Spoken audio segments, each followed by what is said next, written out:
Салтка айланган президент менен журналисттердин кезектеги жолугушуусунда алгач мамлекет башчысы 2 жылда аткарган иштери тууралуу баяндап берди. Алардын баары өкмөттүн ишине байланыштуу. Өлкө башчынын отчетундагы сандык көрсөткүчтөрдүн көпчүлүгү пенсия, жөлөк пул, жергиликтүү турак жай, ал тургай өлкөнүн ички жана тышкы карыздарында айтылды. Жээнбековдун сөзүнө таянсак, азыркы тапта жарандарга узак мөөнөткө насыялар берилип, ошол эле учурда кайтарымсыз каржы булактары изделип жатыптыр. Президенттин экономикалык отчеттору журналисттерди анчалык деле кызыктырган жок. Муну Жээнбеков өзү да байкап, тамашачынды аралаштырып, сөздү саясий суроолорго бурду. Мына экономика жак бүттү, саясат жагындагы суроолорго өтөлөмү.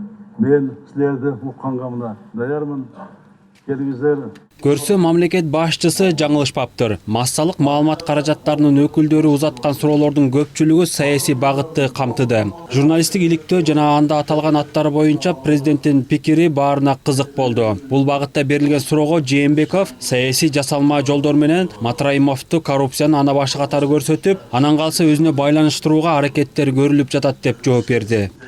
Бул жерде чоң акча каражаты айланат, келет. А чоң каражат айланган жерде коррупция бар. Биздерде бар жерде коррупция бар, жашоо эмес. Аны мен ачык айтып атам.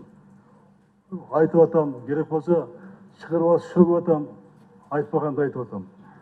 Мына бул аракеттер болуп атат. Бул база кызматты биз эгемендүү мамлекет болгондон баштап 90-жылдардан бери 90 май талкандуу коррупцияланган адамдардын уюгу болуп келген.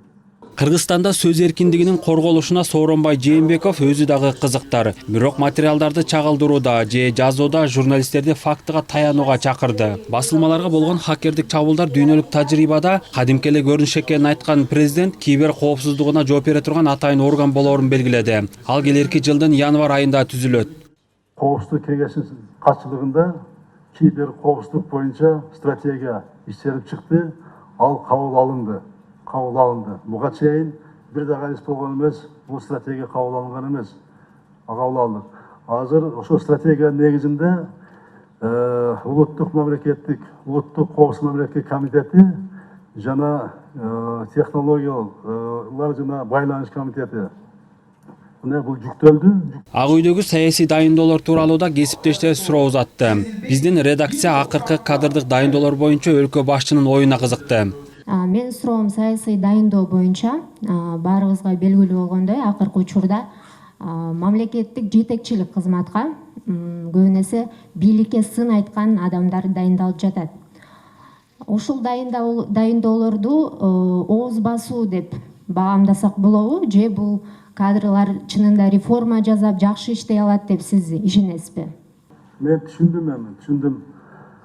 Бул суроо кечээки дайындоо боюнча болуш керек. Бекназаров боюнча айрыкча. Мен түшүндүм. Мына 2000-жылдан кийин 2000 терегенде алардын катарына Бекназаров кошулду. Бул деле өзүнчө мындай бир инсан. Тарыхый инсан. Ал дагы элге жагабы жакпайбы, өз оюн айтат, дейт. Мында күрөшөт.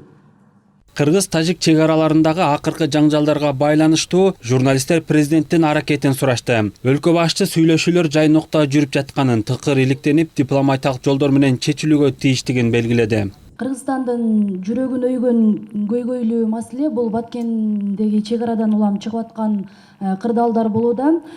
Сиздин дагы көңүл борборуңузда ушул маселе албетте. Коңшу мамлекеттин жетекчиси менен байма-бай сүйлөшүүлөр жүрүп атат, бирок бул качан кандай чечилет чек ара маселеси? Ошо Разаков жетектеген комиссия биздин премьер болуп отуруп алып, чек араны кандай чечебиз? Мен бардык тең сүйлөшүп, биздики даана. Биз айтып атабыз, биз даярбыз, дано келгиле сүйлөшөлү. Алмаша турган жерде алмашалы, чек араны чечели. Эл менен сүйлөшөлү. Силер тарап менен, биз тарап эл менен сүйлөшөлү, талаш жерлер болсо. Буну ачык айкын чечели деп маселени коюп атабыз. Мына сүйлөшүүлөр жүрүп атат.